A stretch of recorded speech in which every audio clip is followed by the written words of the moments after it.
Hey folks, Dave here from Folktopia. Today I'm going to walk you through a speaker build that definitely cost me more time and money, but hey, that's the price of a midlife crisis. I have to admit that I'm susceptible to the fear of missing out, which is probably why I've fallen down the rabbit hole of speakers and audiophile topics and influencers. I guess what went through my mind is the question, at my age, wouldn't it be reasonable to have a pair of sweet speakers to listen to? Yeah, it's reasonable. I found this pair of art bookshelf speakers by Ojas, but the price for this complete finished pair is $6,000, and this collab version with Klipsch is more than $8,000. So I said to myself, as I'm prone to do, should I just build these? Or something like it. And so I ordered myself up some Baltic birch plywood. Let's take a break for nerd time. Baltic birch plywood, binding pole, binding plate, some American-made 16-gauge hookup wire, number 6 3/4 inch screws, acoustic absorption material, a raw birch plywood.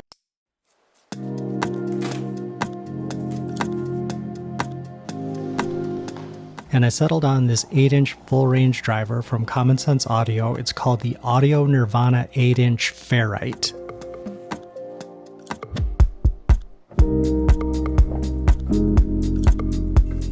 I measured up and cut the plywood box.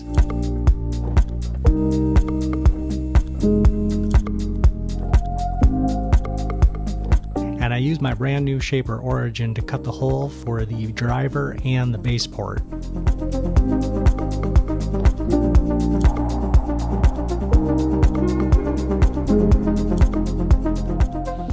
I traced the outline for the binding plate, and then I had Shaper Origin cut a 3mm recessed with 1/4 inch roundovers on the rectangle.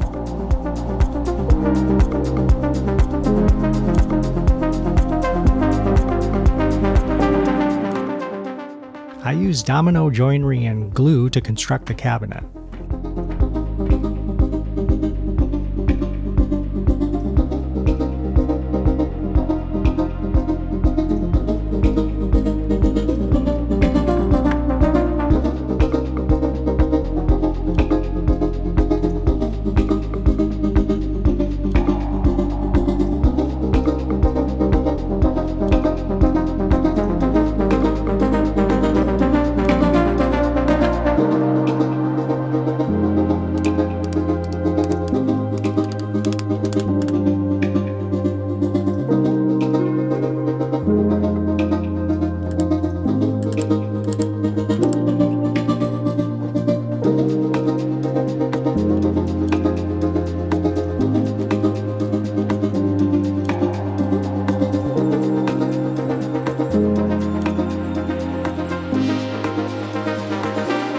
Hey, custom DIY speakers. You better fix me. And I decided on boiled linseed oil as a finish.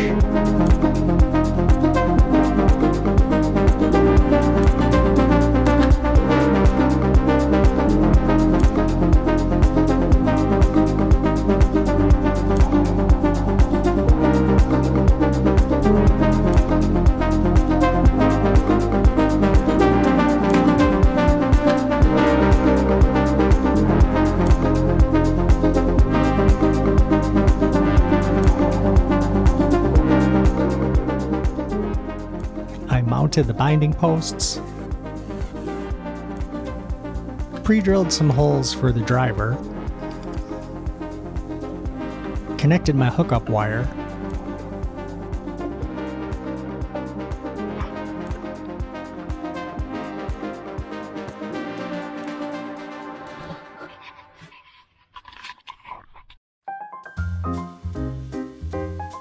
added acoustic insulation to the interior,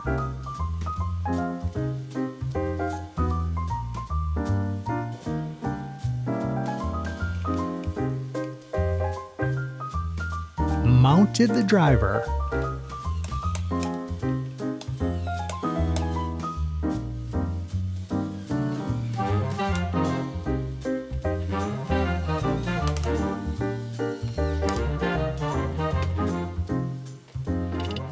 put the top access panel on,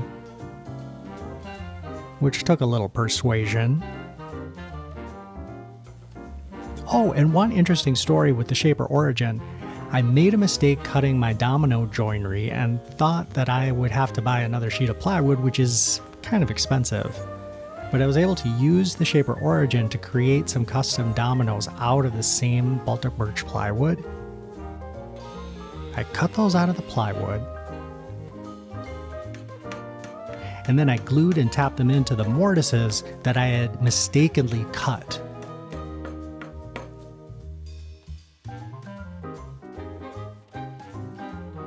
And I oriented those to the back side of the cabinet.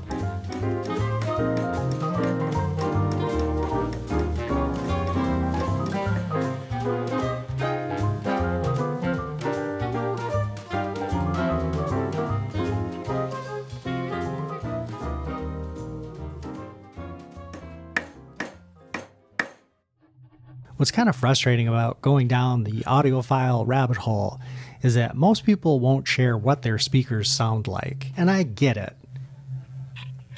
But it is kind of nice to have something to reference. So without further delay, here's a little taste of what my speakers sound like.